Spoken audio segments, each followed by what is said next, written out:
안녕하십니까. 방구석 월가입니다. 최근 변동성이 심한 9월달이고 다들 혼란스럽죠.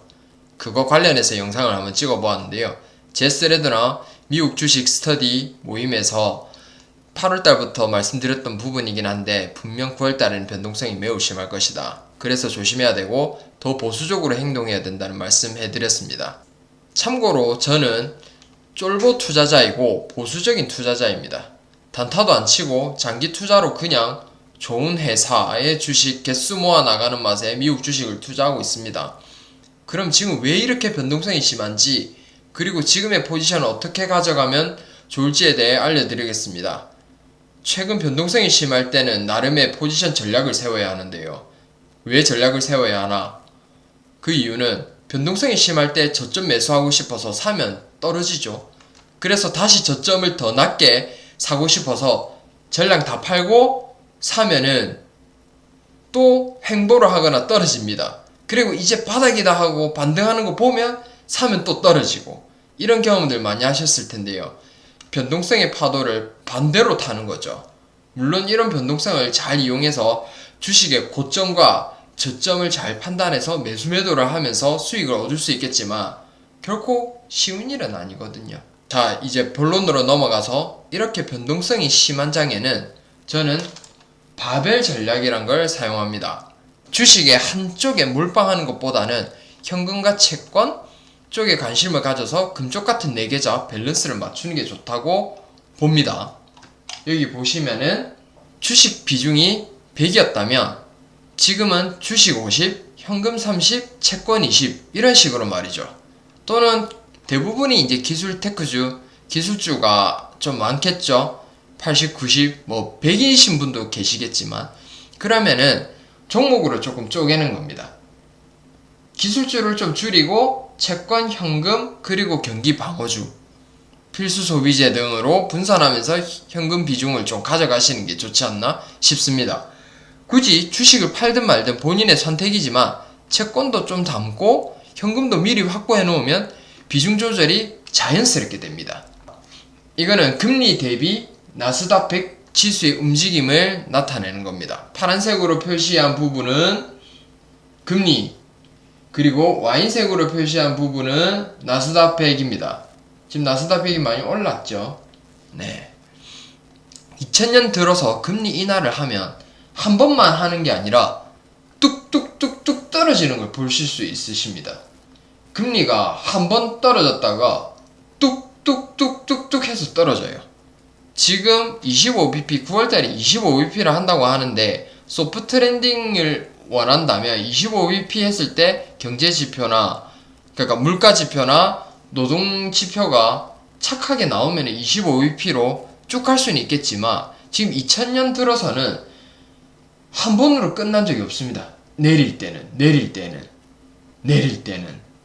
그래서 이거를 저희는 유심히 봐야 됩니다. 음영으로 표시된 데가 경기 침체 구간입니다. 금리가 뚝뚝뚝뚝 떨어질 때마다 경기 침체가 왔던 부분입니다. 그래서 이제 우리는 금리 인하기에 들어가기 전이죠. 9월달에 금리 인하는 거진 확정인데 지금 우리는 지금부터 대비를 해야 된다고 봅니다. 자, 미국 비농업 고용자 수 지표입니다. 9월 6일에 발표가 났을 때 뭔가 애매하다. 지금 고용은 둔화가 됐고 실업률은 조금 높아지고 있는 수준이다. 그래서 되게 애매한 수준이지 않나, 이제 경기 침체지 않나, 그런 말들을 많이 하고 있습니다. 미국 비농업 고용자 수를 보는 이유는 미국 내 총 생산량 GDP에 기여하는 근로자들의 80%를 차지하거든요. 그러면 왜 농업은 안 보나요? 이런 말을 하는데, 농업은 기술이 점차적으로 발전하면서 근로자보다는 사람보다는 자동화, 기계로 많이 대체가 되었습니다. 그래서 농업 고용자 수가 점점 줄어들고 있기 때문에 이제는 미국 비농업 고용자 수 수치를 많이 보고 있습니다. 예를 들면 농약 뿌리는 것도 요즘 드론으로 많이 하죠. 그리고 물 뿌리는 것도 시간에 맞춰서 자동으로 기계가 막 물 뿌려주고, 그런 셈입니다. 음영으로 표시한 부분이 경기 침체 구간입니다. 봐야 될 부분은 고용자 수가 증가됐다가 꺾이는 부분에서 경기 침체가 왔거든요. 지금 일단 크게 봤을 때는 꺾이지는 않았죠. 지금 둔화 상태죠. 꺾였다 하면은 긴장을 타야 되겠죠. 이제는 물가 지표보다는 고용 지표를 더 봐야 된다. 그래서 2000년 들어서는 3년에서 4년 주기로 떨어진 패턴이 있으니까 2020년에는 코로나로 인해 가지고 떨어지고 경기 침체가 왔죠. 그리고 이제 지금 4년이 지났습니다. 미국 실업률 추이 그래프입니다. 실업률이 오르기 시작하면 점진적으로 오르는 경향이 있습니다. 이게 실업률이 조금 올라갔다가 내려가는 경우는 잘 없습니다. 서서히 점진적으로 올라가는 경향이 있거든요. 보시면은 올라가기 시작하면은 올라가기 시작하면 계속 올라가고 올라가기 시작하면은 올라가고. 그래서 이건 좀 특수한 케이스죠. 코로나가 왔기 때문에 갑자기 실업률이 엄청 증가됐죠.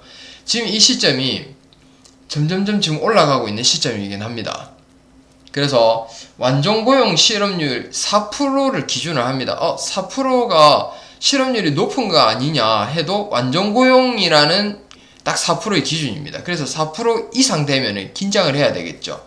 최근에 9월달 실업률 발표했을 때 4.2% 나왔죠. 긴장해야 되는 겁니다. 경기 침체가 왔을 때는 평균 4.5에서 5% 이상 됐을 때, 그래서 우리는 미국 실업률 추이 그래프를 계속 봐야 됩니다. 실업수당 청구 건수도 한번 볼 필요가 있겠습니다. 실업수당 청구 건수는 매주 발표가 되는 지표죠. 청구 건수가 늘어나면 그만큼 실업자들이 많다는 뜻이기도 하지만 소비 지출이 감소하고 따라서 투자도 감축되는 의미를 또 가지고 있습니다. 왜냐면은 일자리 잘리고 난 다음에 실업수당을 받죠. 월급보다는 실업수당이 낮습니다. 그렇기 때문에 자연스럽게 소비 지출이 감소하고 투자도 감축되죠. 네. 전년도 대비해서 45% 증가하면 경기 침체가 왔다. 음영을 표시한 부분이 경기 침체 구간입니다. 그래서 전년도 대비해서, 이건 전년도 대비해서 45% 증가하면 경기 침체가 왔습니다. 지금은 어느 정도일까요? 실업수당 청구 건수 전년도 대비해서 지금은 거진 0%입니다. 코로나 이후인 2021년부터 현재까지 살펴보면 8월 기준으로 전년도 대비 마이너스 0.4%입니다. 전년도 대비 45% 이상일 때 경기 침체가 왔었죠. 실업수당 청구 건수만 보면은 아직까지는 괜찮다. 경기 침체 신호는 오지 않았다라고 해석이 가능한 부분입니다.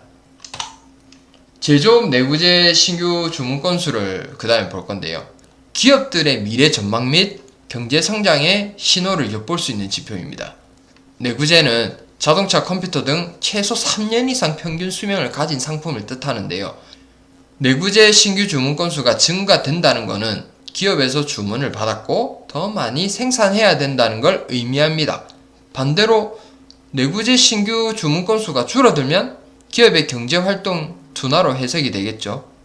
그러면 지금은 떨어졌다가 다시 반등한 상태로 중립적인 상태입니다. 이 기준입니다. 0 기준입니다. 0 기준으로 여기도 음영으로 표시된 부분이 경기 침체 구간입니다.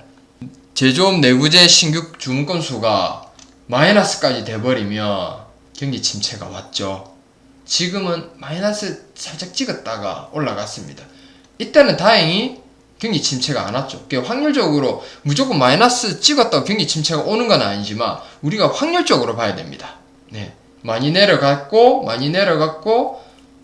내려갔는데 이때는 경기 침체가 안 왔구나. 근데 경기 침체가 왔던 때가 더 많았구나. 그럼 지금은 찍고 반등했고 그 뒤에 제조업 내구재 신규 주문 건수도 계속 봐야 되는 겁니다.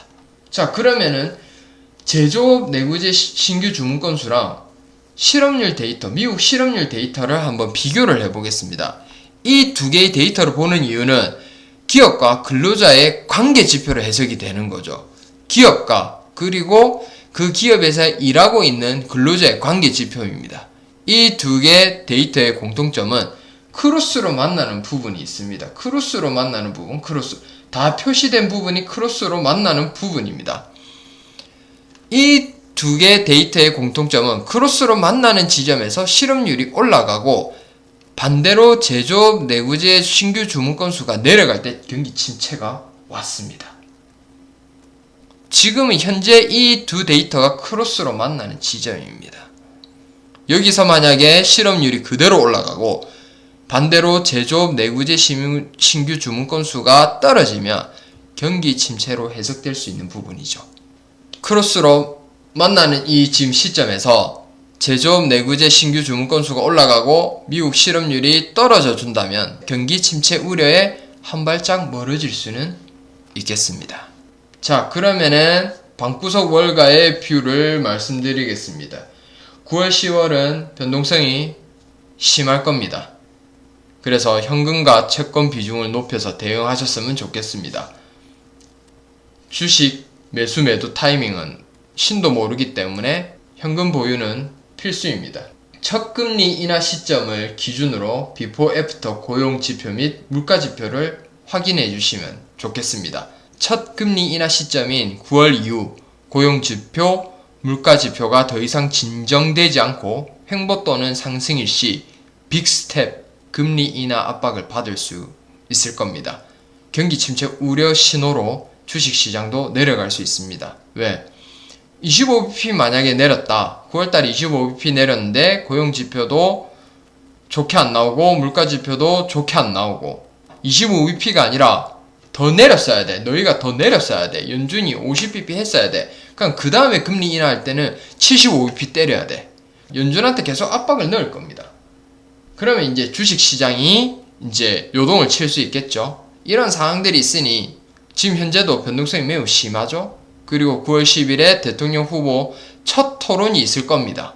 각 대통령 후보들이 정책을 계속 내세울 건데 그 정책에 수혜를 못 받는 기업들은 또 일시적으로 하락을 맞을 수 있을 것이고 수혜를 받는 쪽은 또 올라갈 수 있을 것이고 그래서 변동성이 매우 심할 겁니다. 경기 침체가 오면 채권이 또 힘을 받겠죠. 또는 현금을 많이 보유하고 있으면 좋은 회사 주식을 싸게 살 수 있는 기회겠죠.